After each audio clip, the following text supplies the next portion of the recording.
రాజ్యాంగం సామాన్యులకు రక్షణ కవచంగా ఉందని, 75 ఏళ్లుగా మన తోడు నీడగా ఉందని బీజేపీ రాష్ట్ర కార్యవర్గ సభ్యులు పోతుకుంట రమేష్ నాయుడు అన్నారు.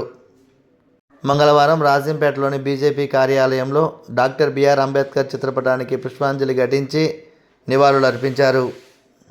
ఈ కార్యక్రమంలో టి హరిప్రసాద్, వివి రమణ, గాదెల శ్రీనివాసులు, పత్తిపాటి నవీన్ కుమార్, సూర్యచంద్ర, వేణుప్రసాదరాజు, సిద్ధారెడ్డి, సుబ్రహ్మణ్యం ఆచారి, మహేష్, రమణ తదితరులు పాల్గొన్నారు.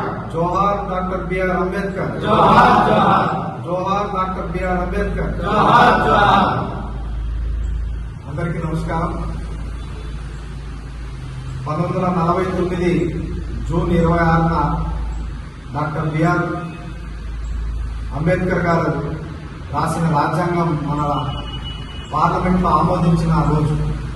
అందువల్ల నవంబర్ 26వ తారీఖున రాజ్యాంగ దినోత్సవం మనం జరుపుకుంటున్నాం. మరి 1949 నుంచి ఈరోజు 2024 ఇది 75వ రాజ్యాంగ దినోత్సవం. మరి ఈ 75వ రాజ్యాంగ దినోత్సవం సందర్భంగా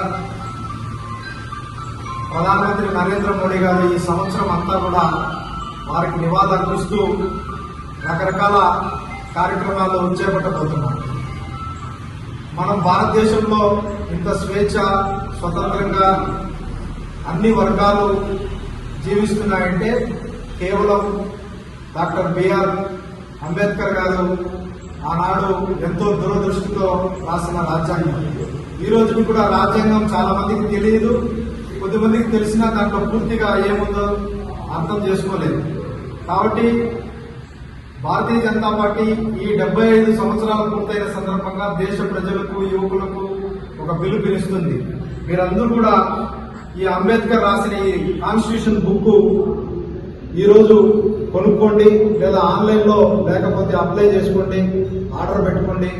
ప్రతి ఒక్కరూ కూడా డాక్టర్ బిఆర్ అంబేద్కర్ రాసినటువంటి రాజ్యాంగాన్ని చదవడం అలవాటు చేసుకోండి. ఎందుకంటే మన భారతీయులుగా మనం రెస్పెక్ట్ ఇవ్వాల్సిన మన రాజ్యాంగానికి. కాబట్టి ఆ రాజ్యాంగంలో ఏ ఉన్నాయి, ఏ విషయాలు ఉన్నాయి, మనకి ఏ ఉపయోగపడతాయి, ఈ దేశానికి ఎంత ఉపయోగపడే విధంగా రాశారో అవన్నీ తెలుసుకోవడానికి ప్రతి ఒక్కరూ కూడా ఈ రోజు 75 సంవత్సరాలు అయిన సందర్భంగా ఆ పుస్తకాన్ని కొనాలని చెప్పి భారతీయ జనతా పార్టీ తెలియజేస్తూ మరొకసారి వారికి ఘనమైన నివాళులు అర్పిస్తూ జై హింద్, జై భారత్.